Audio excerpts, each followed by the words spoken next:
All right, this is Mrs. Carreri, and this is our first lecture in Chapter 2 on 2.1. I'm very excited about this because we are now learning some physics. How fantastic. Okay, we are going to start off by learning how to describe motion. And the essential standard is that I can calculate and represent graphically the position, displacement, speed, and velocity of an object in one-dimensional motion. And I can interpret graphical representation of position versus time data of an object in motion. Sounds pretty scary, but you guys, trust me, it's not that hard. Now, the biggest thing we're going to learn about today, what is the difference between displacement and position? That's what we're going to focus on today. All right, so I want you to think about a person. They're walking to the park, and one might say that they went for a walk and they walked 400 meters.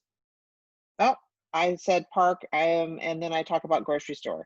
So let's just call this park. Okay, so we went for a walk, we went to the park, we walked 400 meters. While it provides information for me to tell you how far they went, it lacks some in detail. It doesn't tell you where direction the park was or the store or wherever they went, okay? You have no information about where they started. All you know is the total distance. So it lacks what we call a frame of reference. Just this distance lacks a frame of reference. And so we're going to just use a frame of reference, and we're going to consider this frame of reference a coordinate system. Haha, some more math. Okay, so coordinate system, the Cartesian coordinate system. That's actually something you've used the whole time you've been in math, your XY coordinates. We generally think of X to the right as positive, and for the most part, we are going to use that type of nomenclature. Oh, by the way, but you could decide that to the left is positive. That's up to you. You get to decide, you have power. But for the most part, we're going to stick with our normal direction. To the right is positive, and to the left is negative. Up is positive, and down is negative. In fact, I've written them off over here. And then also, we could also use coordinates north, east, west, south. Okay, and so north is usually up, south is down, east is to the right, and west is to the left. Okay, hopefully that's not too scary. All right, now the x-axis or the y-axis is commonly used as a frame of reference when we describe motion in one dimension. Okay, so I can go horizontal or I can go vertical. The origin on the axis must be selected, and the direction that is considered positive must be defined. You get to decide that. You get to decide which direction is positive, which direction is negative, and you can decide where the origin is. You are all powerful. Once it has been established when you start a problem, you do not change that, okay? That would not be a good thing. Then you would get it wrong, okay? That's one thing I love about math. It's either right or wrong. There's no gray, okay?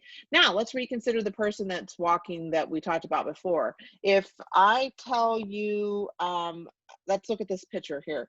Did we define the origin? Yes, we did. We've got this location here. I don't know where it is. Maybe it's at the front doorstep, but we decided that's the origin. And now we have decided that to the right is positive. So now I have a positive direction. We have decided that this person started at this position. We call that initial. That's some distance away from the origin. I don't know what it is, but there is his initial position, and I have his final position, okay? I have a lot more information now as compared to 400 meters. 400 meters between X initial and X final may be the case, but if I have all these origin, initial, final, I have got some additional information like the direction that the person traveled. So let's talk about two definitions that we need to focus on today. These are the two important learning lessons for today. Distance. Distance is the path length that the person took, the total length of their trip. Okay, there is no direction associated with distance. Distance cannot be a negative number. You cannot travel a negative distance, okay? But it does have a unit because it's a length. What's its unit? Because we are only going to deal with our base units, and one for length is meters. So we will always be in meters. And if it's not, you need to convert it. And the symbol that we're going to use for distance is D, okay? Displacement is defined as the change in the object's position, okay? Oh, there's that symbol I told you about. Here it is, change. So I want to know the change in the position. X is its position, or Y, depending on which direction. Are we moving horizontally or are we moving in the vertical? Okay, but let's just focus on horizontal for now. So the change in its X position, what did I say the change is equal to? Final minus initial. So X final minus X initial.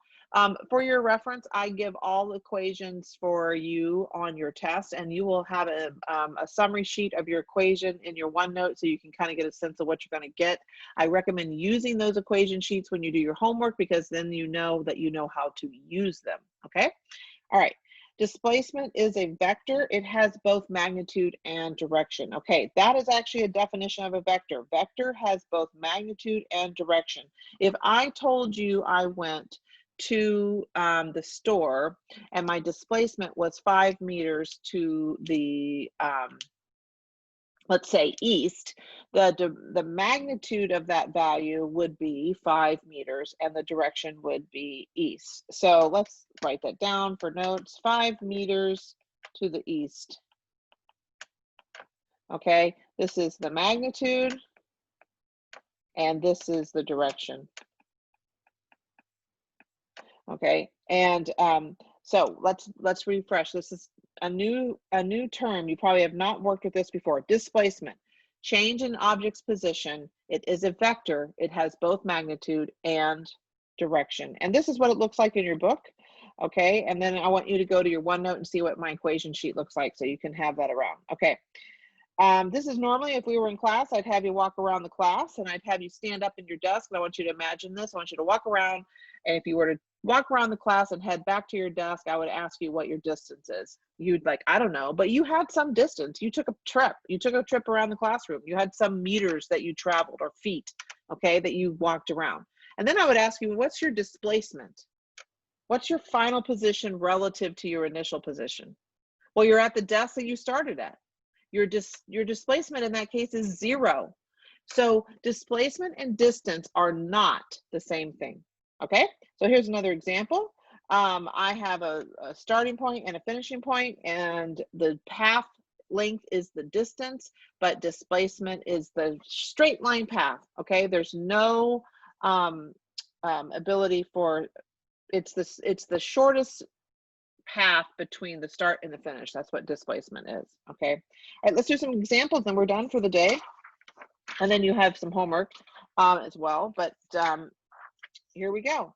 Let's see if we know how to use this. Distance. I want to know the distance for a trip from the library to the music room. Okay, so let's look at this picture for just a minute. Have I defined my origin? So here's my origin. Yeah, I've got my origin. There's x equals 0.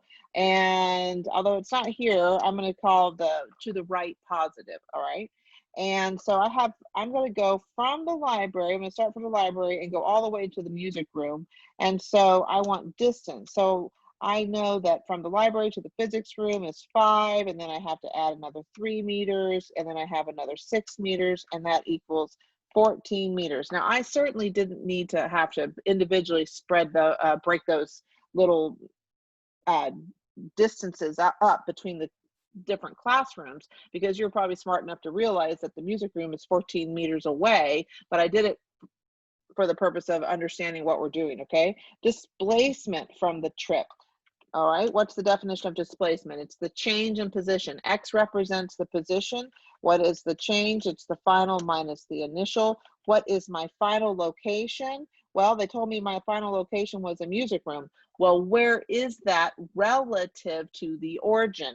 Well, its position relative to the origin is 14 meters. Well, what's its initial position? They told me I started at the library. I'm at 0. So in this case, my displacement was 14 meters, and what direction? Because I need to tell you, to the right. And how did I know that was to the right? Because my 14 was a positive value. Okay, you'll see. There'll be a negative value. Displacement can be negative. Distance from for a trip from the music room to the library. Okay, so now I start from here and I go all the way. So now I'm moving to the left. And so my distance is, well, I go from the music room to the math room, and that's 6 meters. And then I continue on and I go an additional 3 meters, and then I go additional 5 meters because I'm going to go all the way to the library, and that equals 14 meters. So there's my distance, okay? Well, what's my displacement? Well, my displacement's my change in position, which is equal to x final minus x initial. And so x final, where did I end up? I ended up at the library. Where is my position at the library relative to the origin? Oh, I'm at the origin. So my final location was at 0. It's at 0 position minus x initial. What was my initial position in this case? That was the music room, which is located at 14 meters relative to the origin, positive 14 meters. So my displacement was negative 14 meters. Now that seems weird, but here's how it's written. It's 14 meters. Which direction, guys? To the left. That's what that negative sign means. It indicates direction. The negative indicates direction. Okay. Distance for a trip from the physics room to the math to music back to physics. Let's see, where am I at? E. Okay. D equals 3 plus 3, which equals 6 meters. Okay, so let's go up there. I went from the physics to the math back to the physics. All right, what about displacement? Change in position is equal to x final minus x initial. Oh, by the way, what I'm doing is called definition of show work. Okay, I'm actually showing my work. I'm taking an equation without numbers. I'm getting I'm plugging in numbers, and then I'm showing my work. Okay, please don't just give me an answer without showing work. I actually don't give full credit for that. So please show all work. Okay, in fact, I would actually go a little step further, actually give me values of x final and x initial, and then plug it in. Okay, so let's look at this. Physics to math and back to physics. So let's say physics is at 5, math is at 8, but then I'm back at physics. So my final and initial are the same. I lost my 5, sorry. All right, 5 and my 5. All right, so 5 meters minus 5 meters equals 0. I had 0 displacement. What that means is I had no change in location. I ended up at the exact same location that I started at. Okay? Now, I want to show you what would happen if I had my origin located right smack dab in the middle of my path. Okay, so let's do that. How do I do that? So I'm going to put the origin at the physics room, and I'm going to call that x equals 0. And this was 3 meters away, so this is at x equals 3 meters. And this is 9 meters away. So this is just a number line, folks. This is just telling you the distance, and this is going to still be considered positive.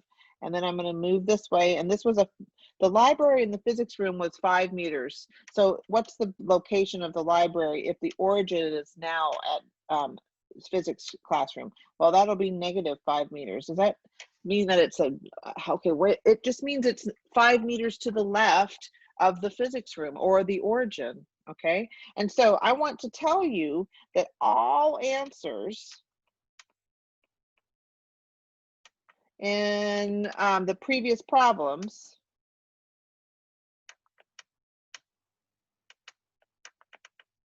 would be the same.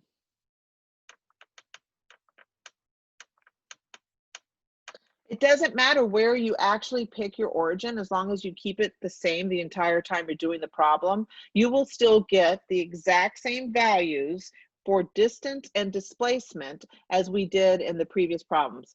I'm challenging you to prove it to yourself. So at any rate, let's just continue on with this one. Determine the distance and displacement of a student who walks from the math classroom to the library and then to the music classroom. So in this situation, if he starts at the math classroom and then he goes to, let's see, math to the library, well, that's a 3 to the physics, and then he goes to the library, which is another 5 meters. And then to the music room, well, then he goes back another 5 meters, then another 3 meters, and then another 6 meters, and that is going to equal 22 meters. So I'm actually just calculating the distance that he did for his entire path.